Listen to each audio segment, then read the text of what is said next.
Olá pessoal, tudo bem? Eu resolvi gravar alguns vídeos falando sobre minhas experiências pessoais com o subconsciente, com esse conhecimento, né, com as coisas que eu tenho estudado durante todos esses anos, as coisas que eu tenho aprendido e eu criei esse canal e esse é o primeiro vídeo que eu faço. Então eu não sei ainda gravar vídeos, não tenho uma super produção, não tem nada. Mas eu quero, mesmo assim eu quero gravar. Eu gosto de falar, gosto disso, acho que é legal a gente compartilhar conhecimento, compartilhar as nossas histórias, né? Compartilhar a nossa vida, algumas coisas bacanas da nossa vida. Bom, vamos lá.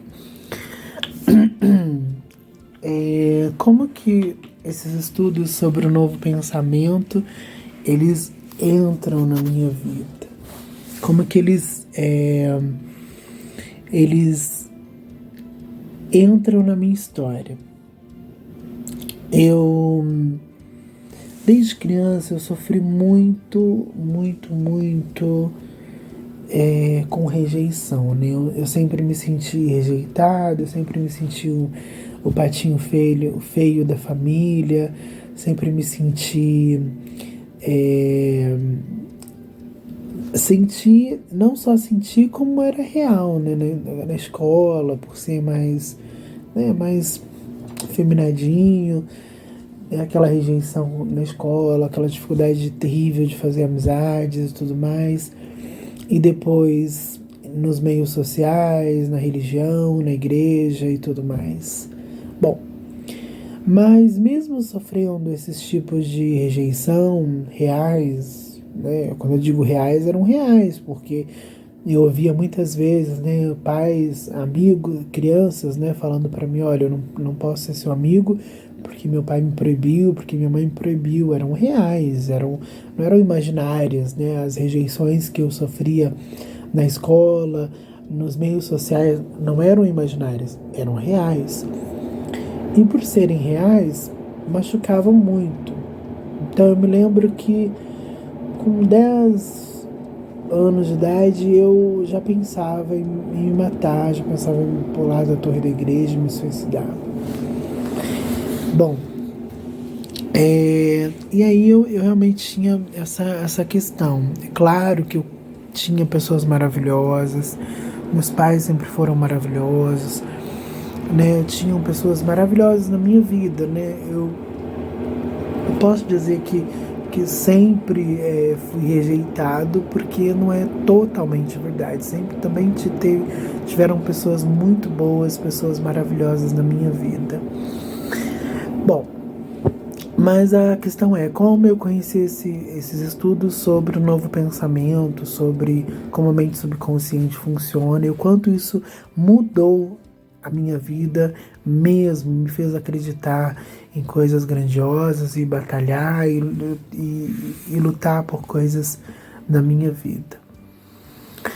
No ano de 2005, 2006, eu frequentava uma igreja cristã evangélica e tinha uma igreja pentecostal, aquela coisa de revelação, de tal, coisas que eu não acredito mais hoje. Mas me davam a entender que Deus tinha um propósito e que eu iria para outros lugares. Então apareceu a oportunidade de me mudar para Santos e morar na casa de um pastor, da mulher, de um casal, né, um pastor e a sua esposa. E eu, crente mesmo, que era uma coisa bacana, que eu ia fazer algo para Deus e ajudar outras pessoas, ali foi uma das foi a pior experiência da minha vida, né? Eu fui morar na casa desse pastor, que, assim, eu não tenho nada, né? Foi muito doloroso o que aconteceu, mas eu já perdoei. Depois de um tempo, né, eu percebi que as pessoas da igreja não eram muito receptivas comigo. Elas tinham, sabe,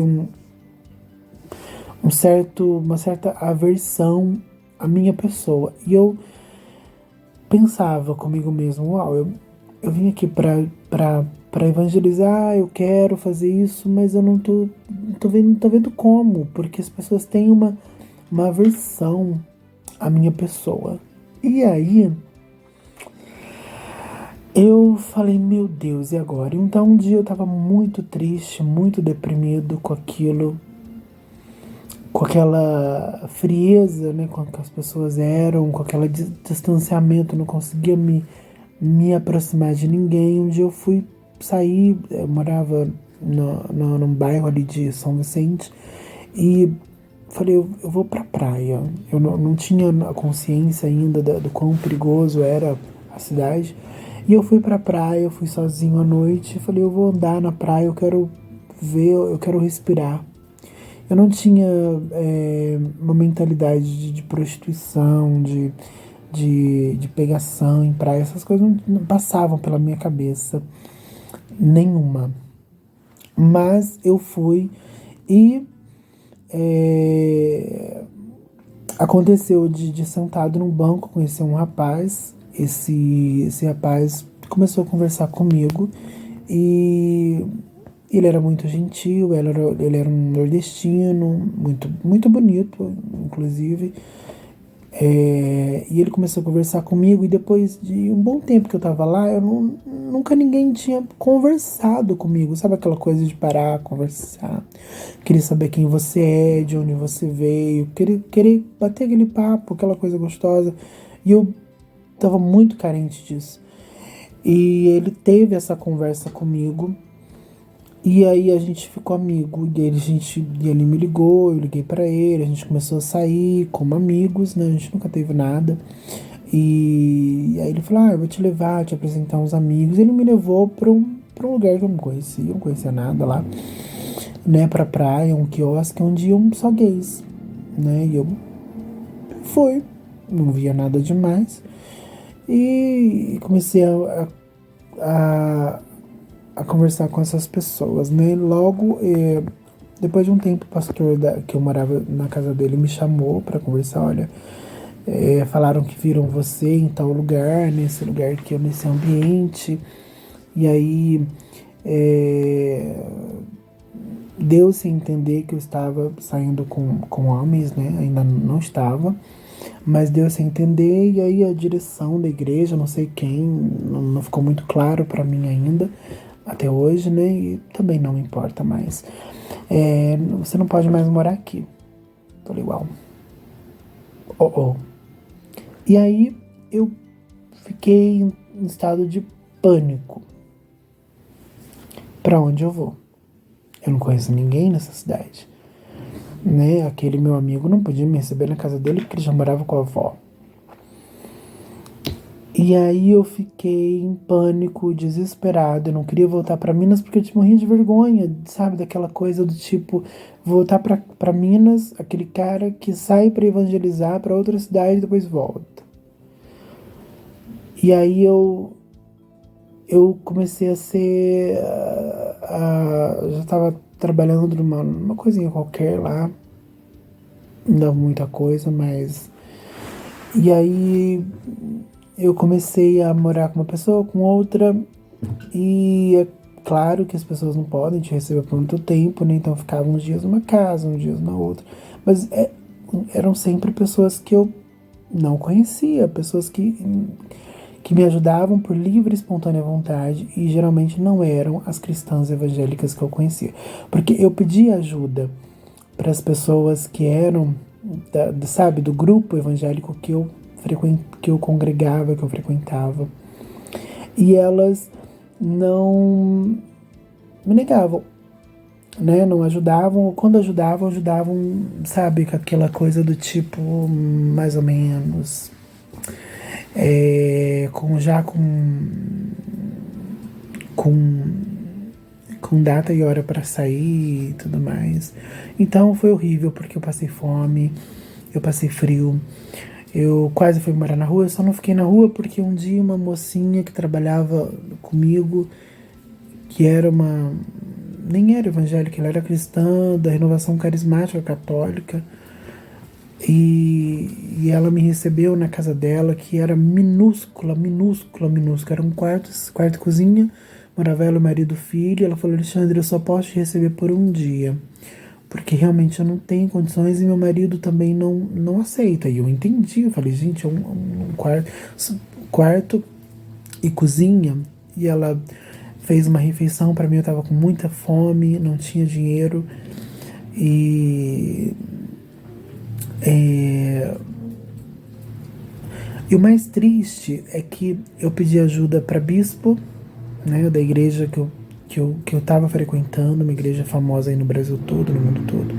Pedi ajuda porque eu conheci o bispo, eu pedi ajuda para o pastor da igreja, um dos pastores, né, porque eram vários pastores naquela igreja, era uma catedral. Não me ajudaram. Mandaram para um obreiro que podia ajudar, pessoas estavam, não me ajudou, ele se negou. Pedi ajuda para irmãos da igreja, né, irmãos, não me ajudaram, negaram. E pessoas, vidas boas, condições financeiras muito boas e que podiam ajudar, mas não me ajudaram. Com nada, nada. Quando eu digo nada, é nada, nem prato de comida. E eu fiquei assim, sendo jogado de um canto para outro, de uma casa para outra, e geralmente pessoas que não eram, né, da igreja.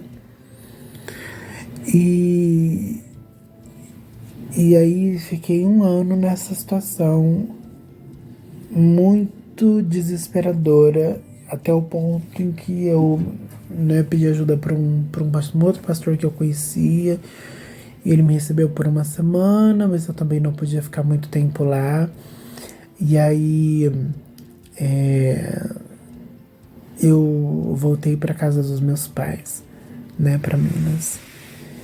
Eu lembro que eles me deram o dinheiro da passagem, me deram o dinheiro do táxi para levar minhas coisas pra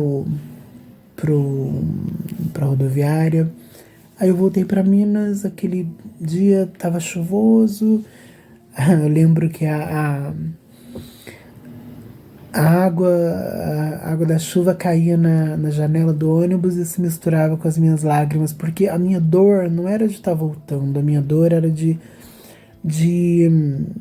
Ah, meu gatinho fofucho, olha, oi, é meu bebê. A minha dor era que eu não recebi ajuda de pessoas que podiam me ajudar. E por que elas não me ajudaram? Umas porque elas não quiseram, e outras porque. ah, porque eu, porque eu era gay e praticava. Nesse momento eu já praticava. Então isso era, tipo assim, era meio que a razão pela qual elas não me ajudavam. E aí eu fiquei muito mal e deixei de acreditar em Deus. Eu literalmente, eu não vou mentir, eu deixei de acreditar em Deus por causa dessas pessoas. Por quê? Porque elas pregam amor, não é? Pregam o Jesus amor, o Jesus da bondade, o Jesus que salva, liberta. E aí eu ficava pensando em todas aquelas pregações maravilhosas e motivadoras e bonitas que eram pregadas dentro da igreja. Mas eu ficava pensando, caraca, essas pessoas pregam coisas tão lindas, mas quando eu precisei de ajuda, ninguém me ajudou. Ninguém me ajudou. E quando ajudaram, ajudaram com tanta má vontade, tanta, porque a gente sabe quando alguém está ajudando com muita boa vontade, quando está ajudando com muita má vontade. Sabe, como se estivesse fazendo algo, né? E aí eu voltei para Minas assim, arrasado, eu voltei para Minas acabado, eu voltei para Minas destruído. Meus pais me receberam com muito amor, com muito carinho, mas aquela dor não saía de dentro de mim. Eu fiquei quase 2 semanas deitado no sofá. É, na maior parte do tempo chorando, na maior parte do tempo deprimido, na maior do tempo eu falava, o que eu vou fazer da minha vida? Acabou. E aí uma amiga me levou para casa de uma amiga e chegou lá essa minha amiga, que era da igreja que eu frequentava lá antes de ter ido, né? E aí eu fiquei aquela pessoa amuada, aquela pessoa. Aquela pessoa quieta, calada. Eu não era mais eu. Eu não era mais eu. E, e aí ela falou pra mim, Alexandre, eu vou te mostrar uma coisa, E ela me mostrou um conhecimento, né? E eu achei engraçado porque não era da igreja nem nada, que ensinava que passava os ensinamentos do novo pensamento, né? Que você poderia mudar o seu destino mudando a sua mente. Eu comecei a ver aquilo, era um documentário, então uau, eu fiquei tão assim, falei, você pode mudar a sua vida. Então eu comecei a mudar a minha mentalidade ali. Eu voltei a estudar, eu voltei a trabalhar, eu voltei a sonhar, eu voltei a frequentar uma outra igreja, voltei a acreditar em Deus, voltei a estudar, fiz curso de computação, de inglês, sei lá, comecei a fazer um monte de coisa, minha vida começou a fluir. E aí eu comecei a estudar os estudos do novo pensamento. Acho que o mais importante foi que eu voltei a acreditar de Deus e tirei toda a dependência que eu tinha da religião,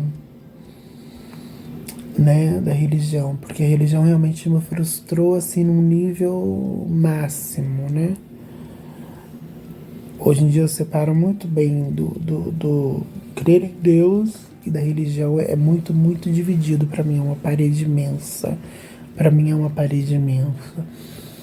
E aí eu comecei a estudar e os ensinos do novo pensamento, que eu podia mudar o meu futuro através da imaginação, através do pensamento positivo, através das afirmações positivas, e que aprendi a perdoar essas pessoas, né? Um trabalho muito difícil, mas consegui perdoar as instituições, as igrejas, as pessoas, para ter a paz de espírito, de prosseguir, de seguir em frente, de recomeçar, de reconstruir, de viver tudo novo, né?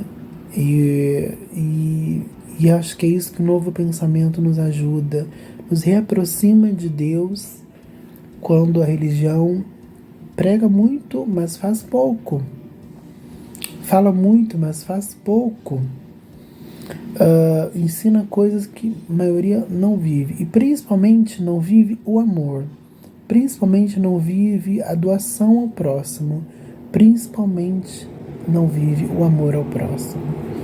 Né? Porque se for ajudar alguém só porque ela é da minha igreja, se for ajudar alguém só porque ela vive de acordo com as normas morais que a minha igreja prega, isso não é amor. Isso é religiosidade. E aí, com os estudos do novo pensamento, eu pude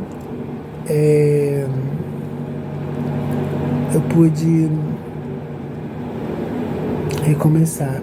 E tenho recomeçado todos os dias, melhorando. Tem muitas coisas para melhorar em mim. E creio que com a ajuda de Deus e com a força de Deus eu posso seguir em frente e não somente mudar a minha vida, mas também mudar a dos outros, ajudar os outros, que é o que é mais precioso para mim. Levar o amor de Deus, fazer com que as pessoas voltem a acreditar em Deus, voltem a confiar em Deus, que Deus é maravilhoso, que Deus é incrível, que Deus é amoroso, que Deus é bondoso e que a gente pode sim, não importa o fundo do poço que a gente esteja, Deus ele é maravilhoso para mudar a nossa história, a nossa vida, e que o mal que as pessoas nos fazem não muda quem Deus é, né? O sistema religioso, seja ele qual for, não muda a bondade, a grandiosidade, o soberano ser soberano, ele é bondoso, ele é amoroso, ele é capaz de nos ajudar, não importa quem nós sejamos, não importa o estado em que nós estejamos, ele é bom sim, ele é maravilhoso sim, e eu sou grato ao conhecimento do novo pensamento, porque me fez voltar para Deus, me fez acreditar novamente em Deus, me fez confiar novamente em Deus, sabendo que eu sou responsável por 100% da minha vida e que eu sou o criador da minha vida através dos pensamentos, palavras e... O gatinho tá brincando aqui. E imagens que eu posso colocar na minha mente, e a cada dia mais eu aprendo mais, e a cada dia mais eu quero um beijinho, ensinar as pessoas e ajudar as pessoas a também a melhorar e a crescer como ser humano. Desculpa pelo vídeo não ser muito bom, eu não sou muito bom nisso, não sei ainda como gravar, não sei como editar, não sei como fazer aí como os youtubers fazem, mas eu vou aprendendo e é isso aí. Fiquem todos com Deus. Um beijo carinhoso meu, do Alexandre e do meu gatinho, bebezinho. Eu amo muito. Fiquem com Deus, confiem em Deus, não deixem de acreditar em Deus, não importa a circunstância, não importa o que vocês estejam passando, não deixem de acreditar no amor de Deus, porque Ele é real. Todos podem falhar, todos podem te trair, todos podem te abandonar, todos podem te ignorar, todos podem te negar ajuda. Ele jamais. Tá bom? Beijão pra todo mundo. Obrigado por assistirem esse vídeo. Quem assistiu até o final, obrigado do fundo do meu coração. Beijos.